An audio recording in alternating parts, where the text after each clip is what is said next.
Torrance Hatch, a.k.a. Lil Boosie, just got out of prison. If you don't know who Lil Boosie is, he's a rapper from Baton Rouge, Louisiana, which was locked up for drug possession, but they was charging him for murder, which they ended up dropping. Now, the problem I see in this situation is, how are we going to celebrate the return of a black man for killing a black man? See, we're celebrating the wrong things. We're celebrating a thugged out, swagged out culture, which done exploded through the means of money and the means of these record companies creating these rappers that got all of this money and all of this push. Now, me as an artist, I know, and I rub shoulders with some of these dudes. And they don't care about nothing but money. They can care less about the brothers dying on the street, the young men's getting shot, the little kids getting shot in drive-bys. They can care less. I didn't kick back and talk to them. They just want the money. They don't care about nothing. Don't let any of these rappers fool you when they say that they care, because they don't. They know for a fact that the music that they making is causing this effect, but they won't do nothing about it. And we also can't keep on supporting it. Now, me as a music maker and a beat maker, I run into these cats all the time. And I see their demeanor. It's not the way it used to be. Hip hop used to have a message to it. Hip hop no longer has a message. It's about cars, money, and do whatever you got to do it. Why you think these brothers out here robbing and doing the things they're doing to get these cars and these clothes for these females? Why you think they're doing this? Because they're glorifying the hell out of it. It's everywhere you go. Everywhere you look on TV, it's all about money, cars, women, money, cars, women. Reality shows, money, cars, women. And we're creating this culture of swagged out thug life. And it's killing us off. I don't have nothing about or nothing bad to say about a brother trying to get his cheese, and I feel you.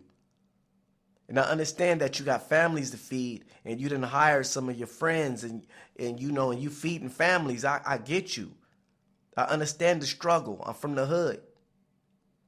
But when you starting to see the effects of it is outdoing the profits of it, we have to kick back and do a second thought about the situation. It's cool that you giving your homeboys that you grew up in the hood, you know what I'm saying, some paper and some cheese. I feel you on that one. Ain't nothing wrong with that. The problem is there's thousands of kids dying in the street because they believe that you're living a lifestyle that half of you are not even living. You're creating a thugged out culture, a swagged out culture that think it's all about the money, clothes, and women, and all the above. That's the issue. I ain't got no issue with no brother or no sister or anybody making money. It's how you making it and what's the effects of it. And what disappoint me by knowing some of these rappers, I know that most of these rappers love the money more than they love their own people. And that's what these record companies do. They're giving them millions and millions. I'm talking about these artists are getting paid money that KRS-One and positive rappers back in the days could only dream about. This is the reason why you see all of this nonsense going on in the videos and the new attitude about money, because these cats is getting money that you can't even believe. You don't even understand the kind of money. You probably couldn't understand the kind of money that I make off selling beats. It's crazy. But when you're adding and betting to the downfall of a generation, I cannot respect that. I can't respect it. I don't care how much you're getting paid. It is not worth the effect. You're feeding 400 people and 400 families but you're causing the effects of 250,000 young black men and black women that look up to you.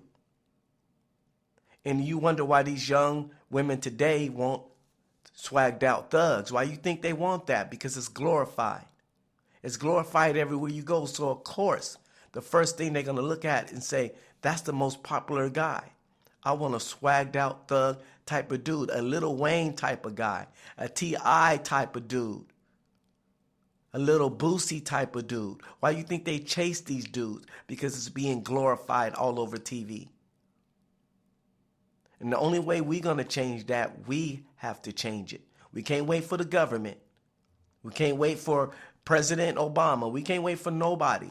We have to do it ourselves. We have to go out in the street and start organizations and awareness organizations. We have to change it.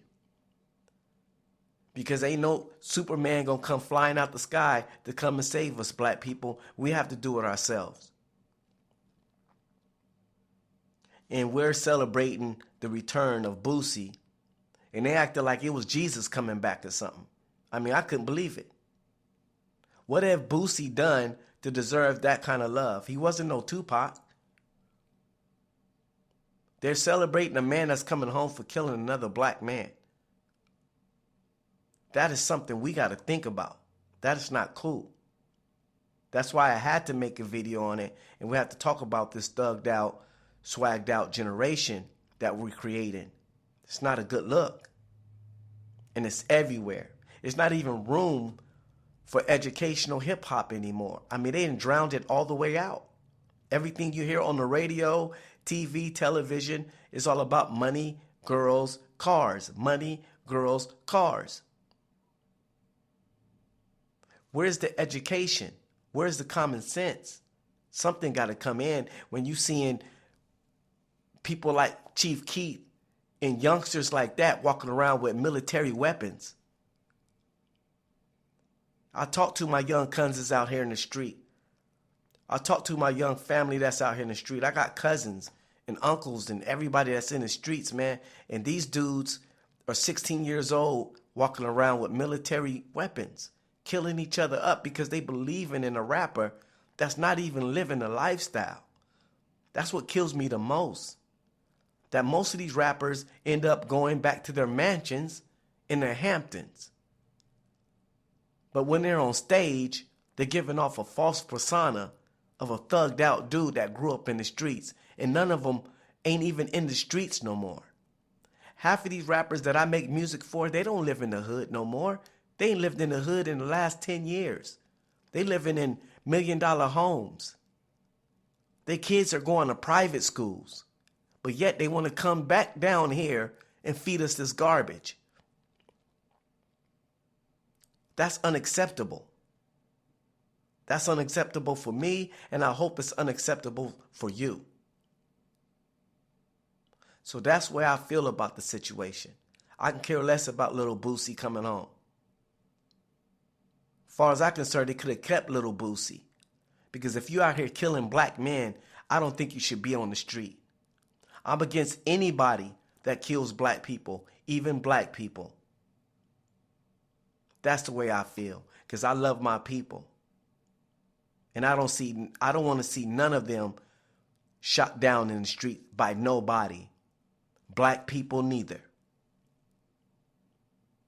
Ain't nothing no different than that cop killing that black man than a black man killing that black man. It ain't no difference.